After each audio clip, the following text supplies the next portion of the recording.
Há um ano das eleições, o portal ND+, chega a Brasília para acompanhar de perto todo o cenário, esse organismo vivo que é o Congresso Nacional, mas também o Poder Executivo e o Judiciário. A ideia é levar as informações lá para a ponta, para o cidadão, como ele vê de fato tudo à distância. Hoje nós conversamos com o senador Sérgio Moro, falando um pouco desse futuro desse Brasil que promete aí um movimento muito grande político. E já nesse sentido, senador, eu quero lhe fazer uma pergunta. O senhor pretende mesmo aí concorrer ao governo do Paraná? Tem sido bem visto, os números têm apontado isso. Como é que está a sua estratégia de trabalho aí para o ano que vem? Olha, eu estou focado, na verdade, no Senado, mas sou pré-candidato ao governo.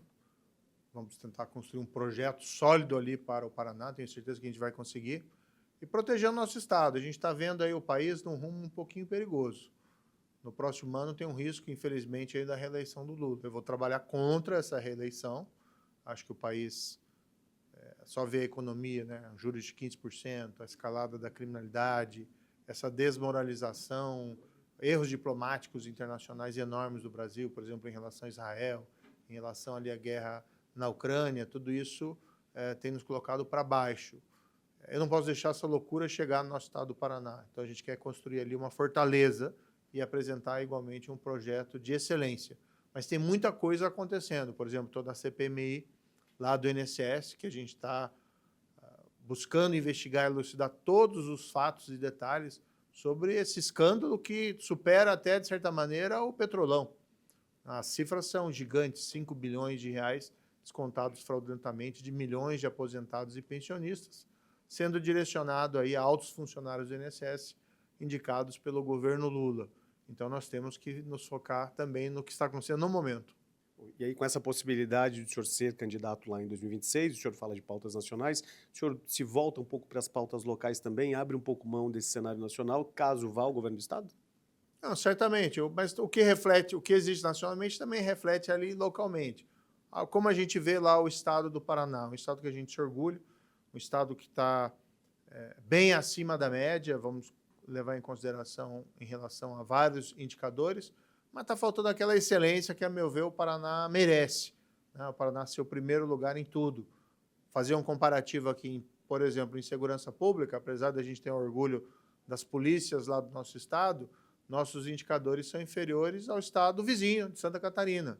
Então, por que nós não podemos ter os mesmos indicadores de qualidade, né, e menores, por exemplo, de assassinatos, de mortes violentas, de furtos, de roubos, como o nosso estado vizinho? Nós não podemos ficar felizes em ser melhores do que a média, nós temos que ser os melhores. Senador, antes de nós encerrarmos, há uma discussão sobre as atuações do ministro Alexandre de Moraes no STF, em especial consideradas como uma perseguição ao ex-presidente Bolsonaro. E muitas vezes há uma discussão também sobre comparativos em relação ao que foi o caso Lula. Como é que o senhor enxerga essas análises de comparativos de um julgamento, de outro, em relação aos dois, ao ex-presidente e ao atual presidente do Brasil?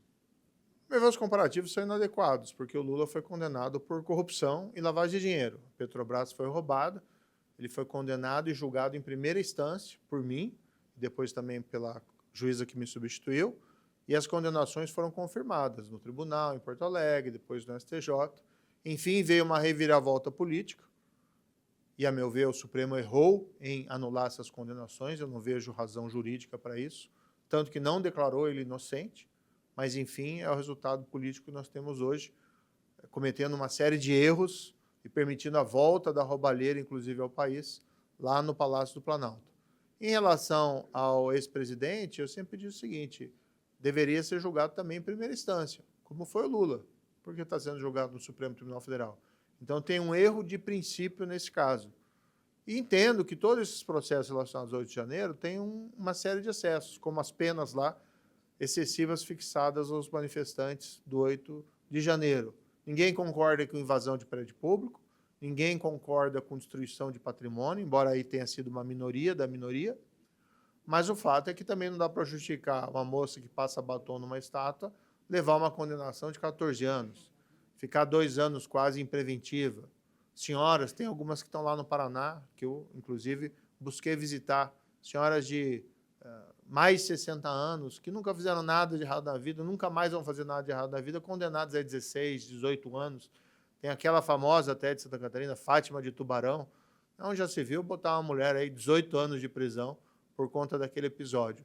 Então o ideal seria que nós buscássemos normalizar essas situações, que seja então apenado lá os manifestantes, mas com uma pena menor, muito distante desse patamar que foi colocado.